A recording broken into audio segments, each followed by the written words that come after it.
Hello my dear 10th பசங்களா, English எக்ஸாமுக்கு இன்னும் 2 நாள் தான் இருக்கு. இந்த 2 நாள்ல லாஸ்ட் மினிட்ல படிச்சாக்கா உன்னால கண்டிப்பா 75 அபவ் 85 அபவ் எடுக்க முடியும். அதெல்லாம் நீ படிச்சிருவ, நல்லா எழுதிருவ. அதுல எனக்கு கான்ஃபிடன்ட் நிறையவே இருக்கு. நீங்க படிச்சத எக்ஸிக்யூட் பண்ணும்போது அந்த டைம் மட்டும் உன் மனசுல சில கொஸ்டின்ஸ்லாம் இருக்கும்.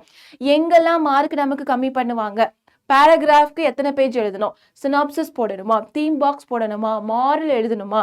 என்னதாண்டா போயம்ல பண்றது? போயம்ல மெமரி போயம்க்கு பங்க்சுவேஷன் கண்டிப்பா போட்டே ஆகணுமா? இந்த மாதிரி கொஸ்டின்ஸ் எல்லாமே உன் மனசுல ஓடிட்டு இருக்கா? ஸோ இந்த ஆன்சர் ஷீட்டை இப்போ நம்ம ஒரு வாட்டி செக் பண்ணி பார்க்கலாம். எங்கெல்லாம் மார்க் கம்மி பண்ணுவாங்க அப்படிங்கிறத பார்த்துடலாம். சரியா? இதுக்கப்புறமாவது உன் மைண்ட்ல இருந்து அந்த கன்ஃபியூஷன் எல்லாம் தூக்கி போட்டுட்டு நல்லபடியா எக்ஸாம் எழுதணும். ஓகேவா? ஸோ ஃபர்ஸ்ட் பாரு, நமக்கு பார்ட் 1 கொடுத்துருக்காங்க. பார்ட் 1ல 2022 வருது. சரியா? ஸோ பார்ட் 1ல கரெக்டாக எழுதுனா கரெக்ட், தப்பா எழுதுனா தப்பு. ஆனால் இங்கே ஆப்ஷன் கண்டிப்பாக நீ போட்டிருக்கணும். ஆப்ஷன் போடலனா கூட மார்க்கு ரெடியூஸ் ஆகிரும். ஃபுல்லாக கட் பண்ணலனா கூட ஹாஃப் மார்க்கு கண்டிப்பாக ரெடியூஸ் பண்ணுவாங்க. சரியா? ஸோ பார்ட் 1 நம்ம பார்த்துடலாம். பார்ட் 1ல நம்ம மார்க் எங்கே கெயின் பண்ண முடியாது அப்படின்னு பார்த்தா சினோனிம்ஸ், ஆண்டோனிம்ஸ் ஜாக்கிரதையாக படிக்கணும். டென்சஸ் அண்ட் ப்ரப்போசிஷன் இதில் மட்டும் கொஞ்சம் கான்சென்ட்ரேட் பண்ணிட்டீங்கன்னா 14 out of 14 நம்ம கண்டிப்பாக எடுக்கக்கூடிய பார்ட் தான் இது. சரியா? ஸோ 2 மார்க்ஸ் பாரு. 2 மார்க்ஸ்ல கூட என்ன மாதிரி வேர்ட்ஸ் ஹைலைட் பண்ணியிருக்காங்க பாரு. The poet, the Henry van Dyke, நம்மளோட ஃபர்ஸ்ட் போயம்ல இருந்தே what does we refers to, you refers to, I refers to, me refers to, இந்த மாதிரி ஒரு கொஸ்டின் கண்டிப்பா இருக்கு நம்ம எக்ஸாம்ல. ஸோ அதை ஒரு வாட்டி பார்த்துக்கணும். சரியா? ஸோ இந்த மாதிரி ஹைலைட்டான வேர்ட்ஸ் எல்லாமே நம்மளோட ஆன்சர் கீழே இருக்கணும். அந்த மாதிரி நம்ம ஆன்சர் கீஸை நம்மளோட ஆன்சர் ஷீட்டை நம்ம ப்ரெசென்ட் பண்ணணும். நெக்ஸ்ட் நம்மளோட கிராமர் பார்ட். ஸோ கிராமர்ல உனக்கு 3 கொஸ்டின்ஸ் வரும், 6 மார்க். ஸோ இங்க ஆன்சர்ஸ் கொடுத்துருக்காங்க பாரு. என்ன மாதிரி பங்க்சுவேஷன் நீ சூஸ் பண்றனா அவங்களே இங்க டேஷ் போட்டு கொடுத்துருக்காங்க. இதுக்கெல்லாம் நமக்கு மார்க் ஓப்பன் கொட்டேஷன் போடணும், க்ளோஸ் கொட்டேஷன், கம்மா போடணும், கேபிட்டலைஸ் பண்ணணும், ஃபுல் ஸ்டாப்பும் வைக்கணும். ஓகேவா? ஸோ எல்லாத்துக்கும் 1/2 மார்க். அப்புறம் 4 ஃபில் ஆகுற மாதிரி வரும். 1க்கு 1/2 மார்க் அப்படின்னு சொல்லி அவங்க கால்குலேட் பண்ணி வச்சிருப்பாங்க. சரியா? ஸோ இப்போ நெக்ஸ்ட் நம்ம எனி ரெலவெண்ட் இன்ஸ்ட்ரக்ஷன், இது என்னது நம்மளோட ரோட் மேப். ஓகேவா? ஸோ ரோட் மேப் 4 மார்க்ஸ், அப்படி 2 மார்க்ஸ் அப்படிங்கிறதுனால நீங்கள் எத்தனை பாயிண்ட் எழுதணும்? 4 to 5 பாயிண்ட்ஸ். 5 பாயிண்ட்ஸ்ன்றது அதிகபட்சம். நீ 4 பாயிண்ட்ஸ் எழுதுனா 1க்கு half a mark அப்படின்னு போட்டு நமக்கு 2 மார்க்ஸ் கொடுத்துருவாங்க. சரியா?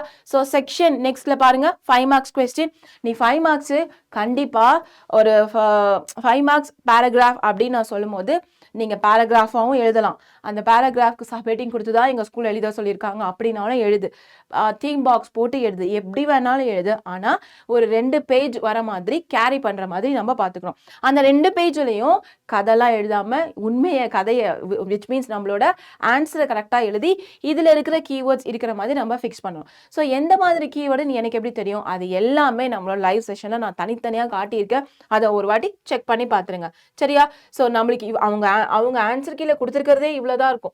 ஸோ ஆன்சர் கீழே கொடுத்துருக்கிறது அப்போ அவங்களுக்கு படித்து மார்க் போட்டு போகிறாங்க அப்படிலாம் யோசிக்காத. நம்ம பேப்பர் கரெக்ஷன் பண்ணுறவங்க எல்லாருமே அந்தந்த சப்ஜெக்ட் டீச்சர்ஸ் தான் பண்ணுவாங்க. வேறு சப்ஜெக்ட் டீச்சர்ஸ் சயின்ஸ் டீச்சர்ஸ் இங்கிலீஷ்க்குலாம் பண்ண மாட்டாங்க. இங்கிலீஷ் டீச்சர்ஸ் தான் பண்ணுவாங்க. அவங்களுக்கு தெரியும் என்ன மாதிரி கீவேர்டு இருக்கும், என்ன கண்டென்ட் இருக்கணும் அப்படின்னு. ஸோ அவங்கள விச் மீன்ஸ் அவங்களுக்கு தெரியாது அப்படிங்கிற கான்ஃபிடென்ட் உன் மைண்ட்லேருந்து எடுத்துரு. ஓகேவா? ஸோ நெக்ஸ்ட் பார்க்கலாமா? இங்கே தான் உங்களுக்கு நான் காட்டணும்னு நினச்சேன். இங்கே பாருங்க. ஸோ இப்போ இது பாருங்க, இந்த கொஸ்டின்ஸ் பாருங்க.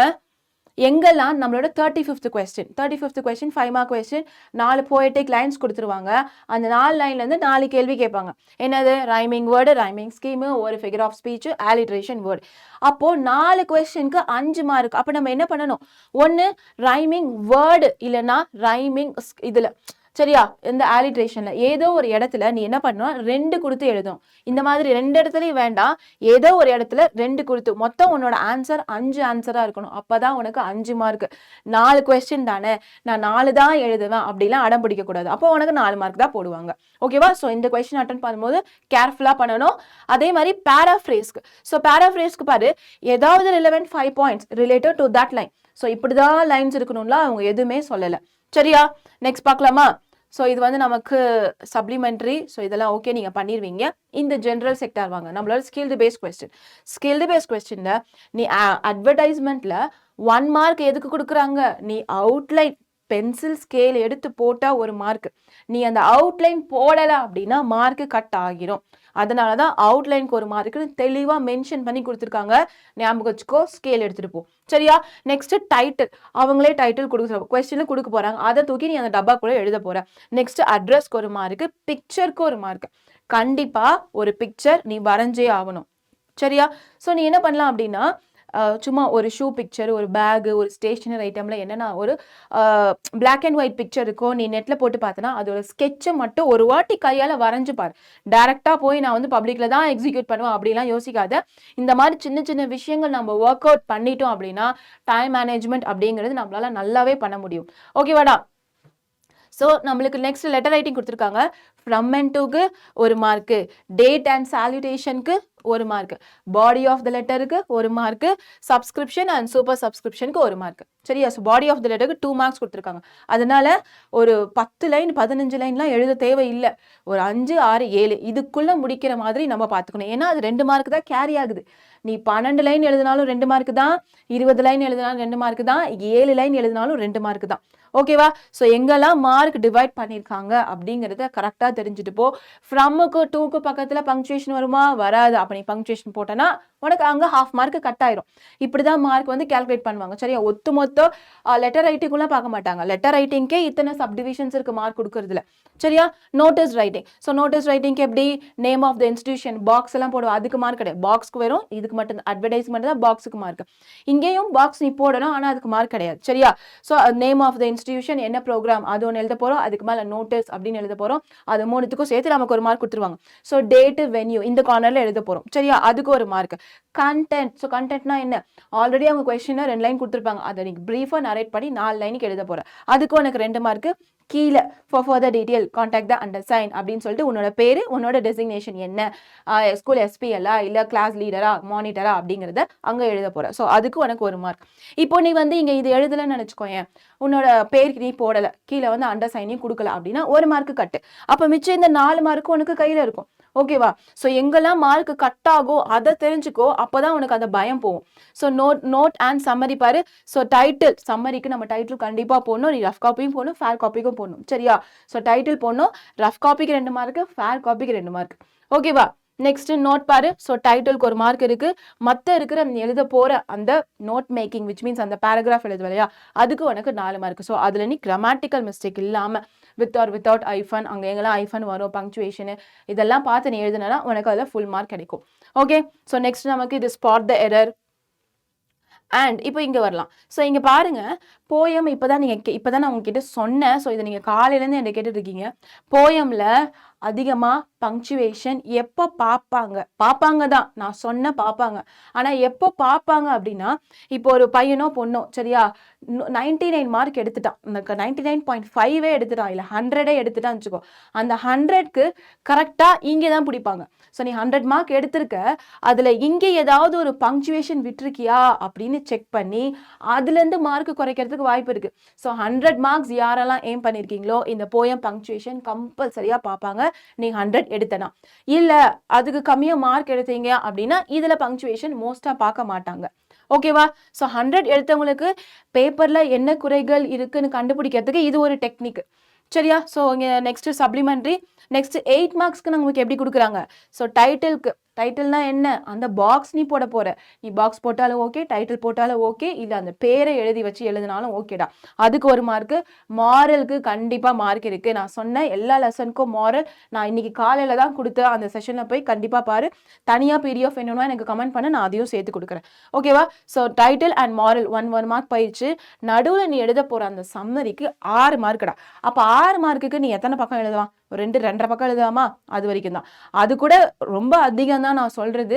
நீங்கள் மிஸ்டேக்ஸாக எழுதுனீங்க அப்படின்னா 2 பக்கத்துக்கு எழுது. இல்லை நான் கரெக்டாக எழுதுவேன் அப்படின்னா நீ 1.5 பக்கத்துக்கு எழுதினாலே உனக்கு அந்த மார்க் கிடைச்சிரும். ஸோ அங்கே அழகாக மென்ஷன் பண்ணுவாங்க, அங்கே பேராகிராஃப் எழுது. முன்னாடிலாம் பேராகிராஃப் எழுதுனா கேட்டிருப்பாங்க.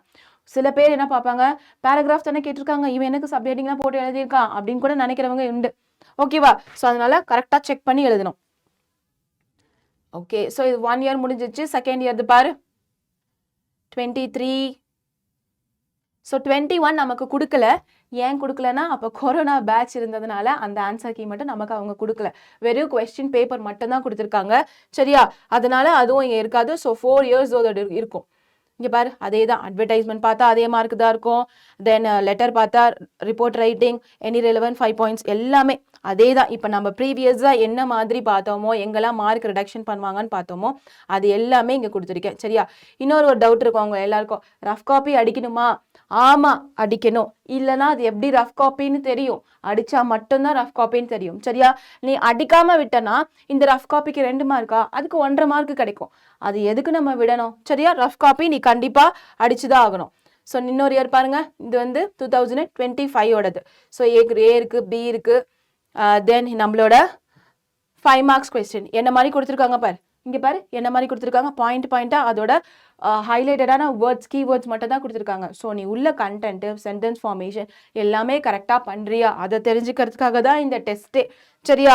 ஸோ நீ படித்து எழுதணும். And at the same time உன்னோட ஜென்ரல் ஸ்கில்ஸையும் யூஸ் பண்ணி எப்படி எழுதுற, இதெல்லாம் வந்து டெஸ்ட் பண்ணுறதுக்காக தான் இங்கிலீஷ் ஒரு டெஸ்ட்டாகவே கன்சிடர் பண்ணியிருக்காங்க. படித்து எழுதுறது ஒரு செக்டார் இருக்குது, நம்ம புக்லேருந்து படித்து எழுதுறோம். இந்த மாதிரி நம்மளோட ஸ்கில் பேஸ்ட் கொஸ்டின்ஸ் எல்லாம் நீ எப்படி சொந்தமாக எழுதுற, ஓன் ரைட்டிங் எப்படி இருக்குது, இதெல்லாம் செக் பண்ணி தான் ஒருத்தவங்களுக்கு 100 மார்க்ஸ் கொடுப்பாங்க. சரியா?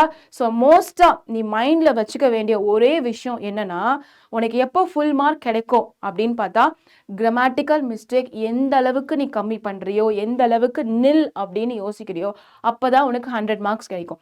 நீ கொஞ்சம் பண்ணுவ அப்படின்னா கண்டிப்பா 95 above கன்ஃபார்ம். சரியா? ஸோ மோஸ்டா அதை அவாய்ட் பண்ணிட்டீங்கன்னா உங்களுக்கு 100 மார்க் கன்ஃபார்ம். ஸோ யாருக்கெல்லாம் எந்த மாதிரி டவுட் இருக்கோ இதை டவுன்லோட் பண்ணி பாரு, எங்க மார்க் அலோகேஷன்ஸ் இருக்கு அப்படிங்கிறத நான் இங்க வந்து சொல்லியிருக்கேன்.